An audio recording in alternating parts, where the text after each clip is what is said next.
गुरुवार को अमेरिका की राजधानी वॉशिंगटन डीसी में प्रेसिडेंट डोनाल्ड ट्रंप से मुलाकात की। ट्रंप के बीच हुई ये मीटिंग कई मायनों में अहम मानी जा रही थी। दोनों के बीच कई बड़े करार हुए।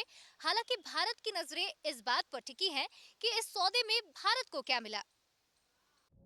पीएम मोदी के अमेरिकी दौरे पर सभी की नजरें थीं। मोदी और अमेरिकन प्रेसिडेंट डोनाल्ड ट्रंप के बीच व्हाइट हाउस में एक हिस्टोरिकल मीटिंग हुई। इस अहम बैठक में इंडिया यूएसए के बीच कई सौदे हुए। यूएसए भारत को F-35 फाइटर प्लेन्स देने के लिए राजी हो गया है। साथ ही दोनों मुल्कों के बीच में रक्षा सहयोग बढ़ाने की बात दोहराई गई। मीटिंग के बाद एक ज्वाइंट प्रेस कॉन्फ्रेंस हुई। पीएम मोदी ने कहा कि बतौर प्रेसिडेंट ट्रंप के दूसरे टर्म में भी वो मिलकर काम करेंगे। ये बहुत ही सुखद संयोग है कि भारत की जनता ने 60 साल के बाद किसी प्रधानमंत्री को तीसरी बार लगातार देश की सेवा करने का अवसर दिया है। और मेरे लिए खुशी की बात है कि मुझे इस कार्यकाल में राष्ट्रपति ट्रंप के साथ फिर एक बार कार्य करने का अवसर मिला है।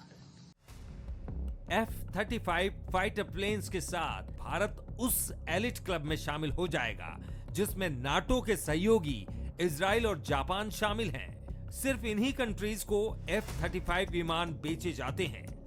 ये विमान साउंड से तेज रफ्तार पर भी रडार की पकड़ में आए बिना अपना काम कर निकल सकता है। इन दोनों ही पक्षों ने भारत की सेना में अमेरिकी डिफेंस सिस्टम के बढ़ते एकीकरण को स्वीकार किया, जिसमें ये विमान शामिल है। C-130J super Hercules, C-17 Globemaster 3, P-8I Poseidon, CH-47F Chinook, MH-60R Seahawk, AH-64E Apache. Bharat की अटैकिंग और निगरानी क्षमताओं को और मजबूती देने के लिए America harpoon anti-ship missiles, M777 howitzer और MQ-9B ड्रोन की बिक्री बढ़ाएगा। भारत और अमेरिका ने नई खरीद और को प्रोडक्शन समझौतों का भी ऐलान किया।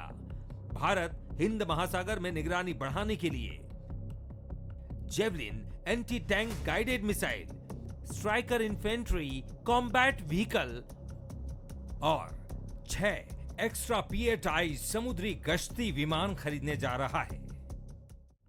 डोनाल्ड ट्रंप ने पीएम मोदी को बेटर निगोशिएटर,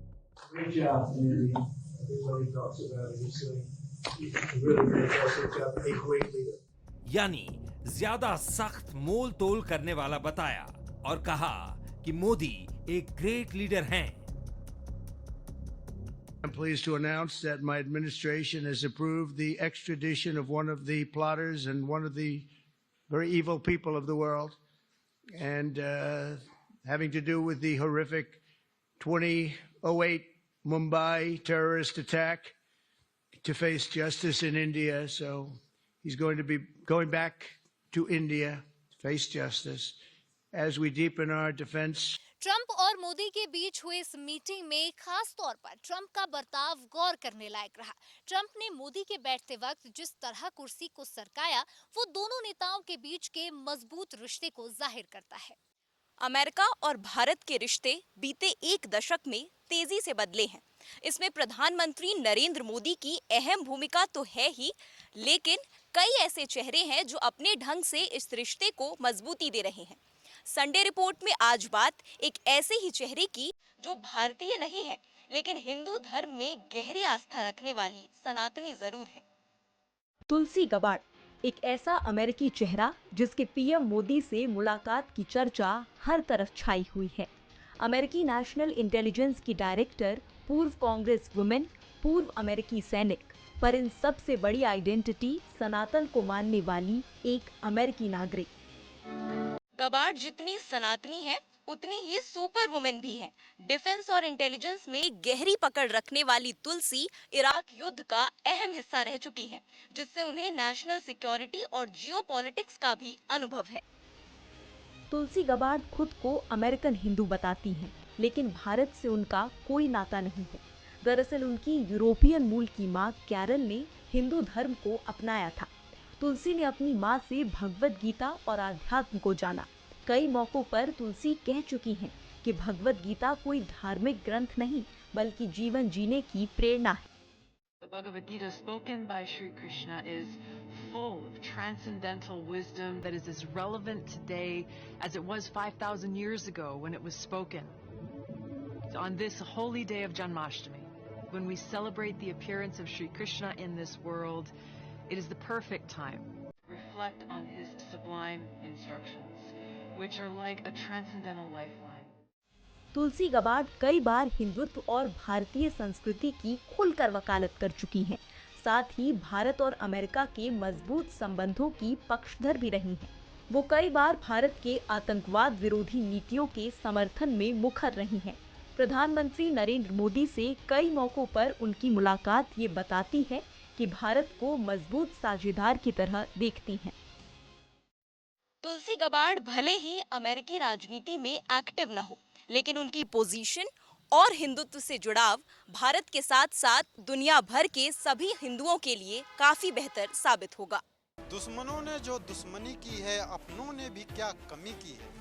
हमें दुश्मनों की जफा का खौफ नहीं, हम रिश्तेदारों की वफा से डरते हैं। रायपुर से डकैती की एक ऐसी कहानी सामने आई जिसने सभी को हैरान कर दिया, जिसे सुनकर आप भी अपने रिश्तेदारों पर शक करने लगे। यहाँ बात कुछ लाख रुपयों के नहीं बल्कि उस भरोसे के कत्ल की थी जो घर वालों के बीच होती है।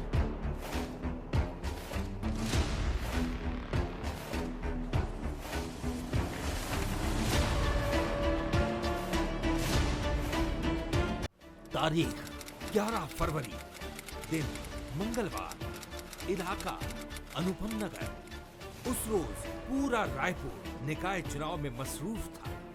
पुलिस और प्रशासन वोटिंग कराने में व्यस्त था। इसी बीच शहर के सबसे पॉश इलाके अनुपम नगर में 5 नकाबपोश डकैत पहुंचे। मनोहरन वेलू अपने किराए के घर पर अपनी 2 बहनों के साथ मौजूद थे। इतने में डकैतों ने तीनों पर पिस्टल तान दी और सभी के हाथ पैर बांध दिए और मुंह पर टेप लगा दिया ताकि कोई भी शोर न मचा पाए। इसके बाद डकैत घर से रुपए और जेवरात लेने के बाद आराम से भाग गए। 60 लाख की बड़ी डकैती के बाद पुलिस ने आनन फानन में मोर्चा संभाला। एक्शन के लिए 10 अलग अलग टीमें बनाई गई।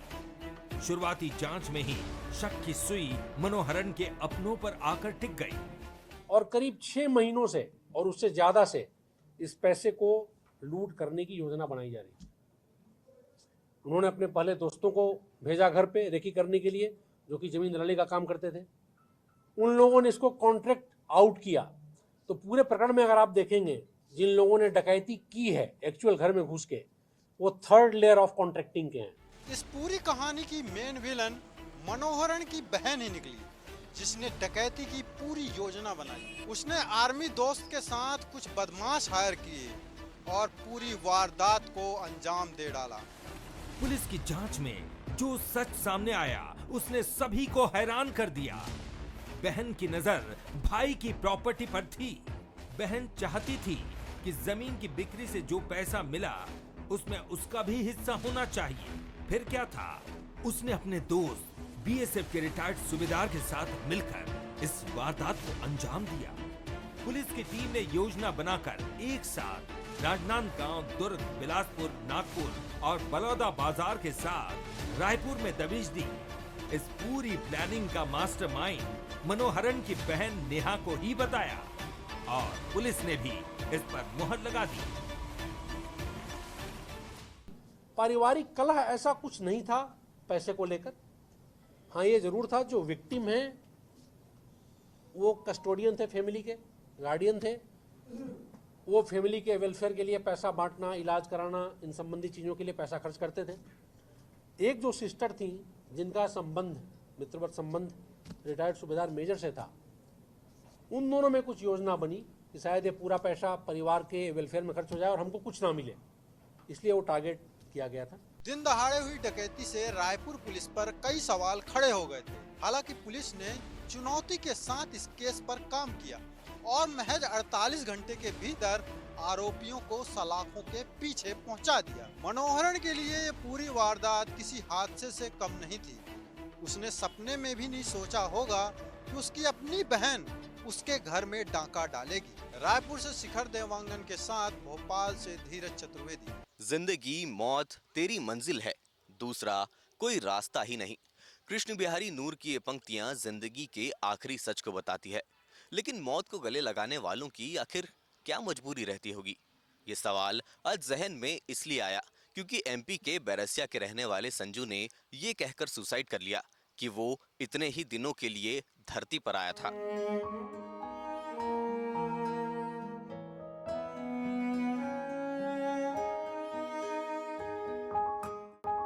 इस चेहरे को देखकर शायद किसी को यकीन न हो, पर उम्मीदों से भरे इस चेहरे ने खुद को मौत के हवाले कर दिया। बैरसिया के बसई सब स्टेशन में बिजली ऑपरेटर संजय मेहर ने ऑफिस में पंखे पर लटककर अपनी जान दे दी। अपने आखिरी खत में संजय ने लिखा, माँ, मेरी प्यारी माँ, मैं जा रहा हूं। आपको ऊपर जाकर बहुत मिस करूंगा। मेरे जाने के बाद आप रोना नहीं तो मुझे भी रोना आएगा। आप ये मत सोचना कि किसी लड़की की वजह से या किसी और कारण से जा रहा हूं।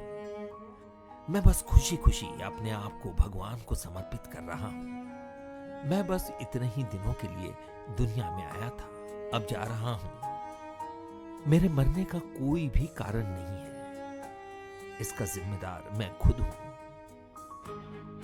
आपका संजू। ये उस शख्स के आखिरी शब्द हैं जिसने मौत को गले लगा लिया। किसी की चाहत या किसी गम में नहीं, बल्कि किसी महात्मा की तरह इसे अंतिम सच मानकर सुसाइड कर लिया। पर जिस मां के लिए संजू ने ये लेटर लिखा, वो मां इस सदमे से उबर नहीं पा रही। चार ही भाई, चार बाक पापा ने हम बिल्कुल सबसे इतने अच्छे प्यार करते भाई, सबसे लाड़ से हतो। और यहाँ ये तो यहाँ से तो खेल तो कूद तो भाई, और कभी कोई इसके भाई भाई ने बाप बेटा ने मेरे से आज तक वान कुछ नहीं बोली। मैंने खीर बना के दी, खीर खा के गए और टिफिन लगाए, वाक पापा ने झोला बैग में धरो और इतना अच्छा गयो, खुश रोज जाते तो ऐसे ही गयो। बा ने कभी कैसी बोली ही नहीं कि मेरे से कोई तकलीफ होगी, कि मैं कछु कोई को दुख हो, कछु नहीं बोली हमसे। यूं तो ये मामला किसी ओपन एंड शट केस की तरह सुलझा दिख रहा है, लेकिन परिवार वालों के मुताबिक ये कोई साजिश है। परिवार वालों का कहना है कि घटना वाले दिन भी संजू हर रोज की तरह घर से टिफिन लेकर निकला था। संजू के करीबियों के मुताबिक उसकी किसी से दुश्मनी नहीं थी, कोई झगड़ा नहीं था, न कोई टेंशन और कोई कर्ज भी नहीं था। ऐसे में उसका मौत को गले लगा लेना हजम नहीं हुआ। अब जब वहाँ पे जाके देखा हमने, तो वहाँ पे हमें मतलब एहसास ऐसा हुआ कि किसी ने उसको फांसी पर लटकाया गया है। मुझे लगता नहीं है सर कि संजू ऐसा लिख सकता है। ऐसा कोई हमें एहसास ही नहीं हुआ आज तक, न ऐसी कोई बात विवाद हुई जो कि वो ऐसा सुसाइड नोट लिख सके। बीते रविवार हुई इस घटना के बाद हर कोई दंग है। साथ काम करने वाले बताते हैं कि उस पर काम का भी कोई प्रेशर नहीं था। ना ही वो कहीं परेशान था, ना उसने कभी हमसे इस विषय में बात या चर्चा करी। सबसे अच्छा बोलता था और ना ही चर्चा नहीं करी। घटना के बाद पुलिस की ओर से सरकारी जवाब आया। वो जांच की बात कह रहे हैं। संजू ने तो इस दुनिया को अलविदा कह दिया, लेकिन संजू का सुसाइड लेटर एक अनसुलझी गुत्थी बन चुका है। संजू का सुसाइड अध्यात्म या अंधविश्वास से जुड़ा है या फिर कोई गंभीर साजिश? ऐसे कई सवाल वक्त की गुल्लक में कैद हैं। बैरसिया से राजेश शर्मा के साथ मैं सौरभ अत्रे, बंसल न्यूज, भोपाल। कहते हैं ताजमहल बनने के बाद शाहजहां ने उसे बनाने वाले मजदूरों के हाथ कटवा दिए थे। वो इसलिए ताकि वह ऐसा अजूबा दोबारा न बना सके। यूपी के झांसी से भी एक ऐसा ही मामला सामने आया है, जहां एक कंपनी के मालिक ने अपने मजदूर के दोनों हाथ कटवा दिए। वो इसलिए क्योंकि वह अपने मजदूर के इलाज के लिए 1 लाख रुपए नहीं देना चाहता था। तस्वीरों में दिख रहे इस मेहनत कश का नाम कालीचरण है। कालीचरण निवाड़ी के जिखन गांव का रहने वाला है। अब उसके दोनों हाथ नहीं रहे। ये कहानी एक लालची मालिक और उस पर अंधा भरोसा करने वाले मजदूर की है। कालीचरण झांसी के सोलर पावर प्लांट में काम करता था। काम के सिलसिले में उसे प्रतापगढ़ भेजा गया, जहां काम करते वक्त उसे अचानक करंट लग गया। दोनों हाथ बुरी तरह से जख्मी हो गए। कालीचरण प्रयागराज के एक अस्पताल में भर्ती था। कंपनी मालिक उसे बहला फुसलाकर झांसी ले आया और उससे वादा किया कि उसके परिवार का जीवन भर पालन पोषण करेगा। लेकिन कालीचरण ये नहीं समझ पाया कि जो आदमी 1 लाख रुपए सिर्फ इलाज के लिए नहीं दे रहा है, वो उसका परिवार जीवन भर क्या पालेगा। झांसी में डॉक्टरों ने कालीचरण के दोनों हाथ काट दिए और वो उम्र भर के लिए अपाहिज हो गया। और फिर सेठ जी बोले कि मैं आपको रहने के लिए यहाँ एक झांसी में मकान दूंगा, आपकी पूरी वेतन दूंगा, बच्चों की पढ़ाई लिखाई के लिए पैसा दूंगा। और फिर जिस दिन से मैं यहाँ करके उस दिन से ना देखने आए, मैं 1-2 बार उनके वहाँ भी आया घर, ना वो मिलते हैं। मैंने सहकार में भी कार्रवाई की तो ना मेरी सहकार वाले सुन रहे, झांसी में भी रिपोर्ट दी तो ना झांसी की पुलिस वाले, कोई भी नहीं सुन रहा मेरी। कालीचरण अपने परिवार का इकलौता सहारा था। लालची मालिक ने उसके हाथ कटवाकर न केवल उसे जिंदगी भर के लिए मोहताज कर दिया, बल्कि उसके परिवार को भी सड़क पर ला दिया। इतने परेशान है कि उनके पास खाने पीने को कुछ भी नहीं अच्छा, है। तो ये करंट लगा था तो ये इलाज के दौरान के दोनों हाथ काट गए। हाँ, कोई कंपनी वाले खर्चा दे रहे नहीं दे रहा, कुछ भी नहीं दे रहा। खाने को बच्चन को भूखे फिर रहे बच्चे। इस दिल दहला देने वाली कहानी का विलेन कंपनी का मालिक रमाकांत है। कालीचरण ने कई बार उससे संपर्क करने की कोशिश की, लेकिन वो उसका फोन भी नहीं उठा रहा है। मजबूर होकर कालीचरण ने कानून की मदद ली और नवाबाद थाने में FIR कराई। आज जो वरिष्ठ पुलिस अधीक्षक महोदया के समक्ष प्रस्तुत होकर के एक एप्लीकेशन जो उनके मालिक थे उनके विरुद्ध किया है कि उन लोगों के द्वारा कोई आर्थिक सहायता नहीं की जा रही है। इस संबंध में महोदया के द्वारा मुझे जांच दी गई है। दोनों पक्षों को बुलाया जाएगा और जो भी आर्थिक मदद वैधानिक रूप से हो सकती है वो कराई जाएगी। इस बीच बीजेपी के एक नेता ने भरोसा दिलाया है कि वो कालीचरण को हर महीने 5,000 रुपए की मदद देंगे। ये यहाँ आकर खड़े हुए तो मैंने देखा कि इनके दोनों हाथ कटे हुए हैं। एक बिजोली में कहीं काम करते थे फैक्ट्री में, वहाँ उनके हाथ दुर्घटना हो गई। उस कंपनी वाले ने इनकी कोई मदद नहीं की है और जब तक हम लोग चैन से नहीं बैठेंगे, जब तक इनकी मदद पूरी ना कर दें हम लोग, जब तक कंपनी वाले नहीं सुनेंगे, जब तक मैं इसको 5,000 रुपया हर माह देता रहूंगा अपनी तरफ से। देश में निजी कंपनियों में काम करने वाले मजदूरों और कामगारों की हालत किसी से छिपी नहीं है। दुनिया भर की तमाम रिपोर्ट्स में भारतीय मजदूरों को मिलने वाले कम मेहनताने, जॉब्स की इनसिक्योरिटी और खराब वर्किंग कंडीशन पर चिंता जताई जाती रही है। कालीचरण की ये कहानी आपके लिए एक खबर बस हो सकती है, लेकिन ये एक अन्याय और अत्याचार का ऐसा मामला है जिसमें एक शख्स के साथ साथ उसके पूरे परिवार पर बनाई। झांसी से अमित रावत और निवाड़ी से नरेश दांगी के साथ सूरज सिंह, बंसल न्यूज, भोपाल। उड़ीसा के कटक का मैदान था और तारीख थी 9 फरवरी। टीम इंडिया इंग्लैंड के खिलाफ अपने दूसरा वनडे खेलने मैदान पर उतरी थी। कप्तान रोहित शर्मा जब बल्लेबाजी करने के लिए मैदान पर जा रहे थे, तब उनके साथ चल रहा था नाकामी का सिलसिला। फैंस के उम्मीदें कुछ ऐसे थे कि अब गए कि तब गए, लेकिन रोहित शर्मा ने कुछ ऐसी बल्लेबाजी की कि मानो हवा का रुख ही बदल दिया हो। माइक पर बोलने वाले और पेन पेपर पर गुणाभाग करने वाले मेरा करियर तय नहीं कर सकते। किसे कब तक खेलना है और कौन किस मैच में कप्तानी करेगा, ये मैं तय करूंगा। मैं मैच्योर हूँ और अब 2 बच्चों का बाप भी हूँ। मुझे पता है कि मुझे क्या करना चाहिए और क्या नहीं। रोहित का ये जवाब अपने आप में पूरा स्टेटमेंट था। हर खिलाड़ी की जिंदगी में एक ऐसा दौर आता है जब कुछ भी आपके हक में नहीं होता। ना तो मेहनत काम करती है और न ही किस्मत साथ देती है। चाहे आप कितनी भी कोशिश कर लें, एक अच्छा समय अपने समय पर ही आता है। ऐसा ही कुछ रोहित शर्मा और किंग कोहली के साथ भी हुआ। रोहित ने इंग्लैंड के खिलाफ दूसरे वनडे में शतक के साथ फॉर्म वापस पाया, तो वहीं तीसरे वनडे में कोहली ने शानदार कवर ड्राइव लगाकर अर्धशतक जड़ा।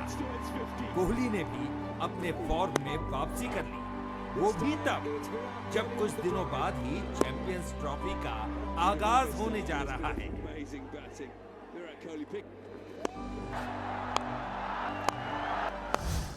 रोहित की सीनिंग के बाद ही दुनिया बोल उठी, हिटमैन इज बैक।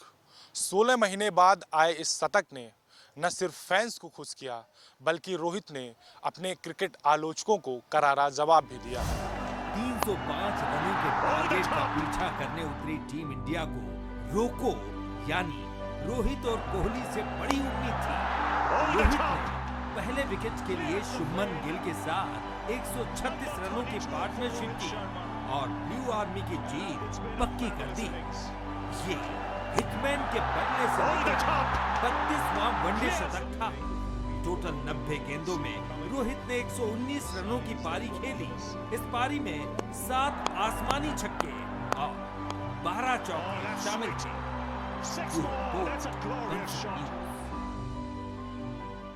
टीम के दो सबसे सीनियर प्लेयर्स के फॉर्म में लौटने से क्रिकेट फैंस काफी खुश हैं। चैंपियंस ट्रॉफी से पहले दोनों का रन बनाना बेहद अहम भी है और ज़रूरी भी। कौन जाने दोनों एक साथ फिर कब दिखें।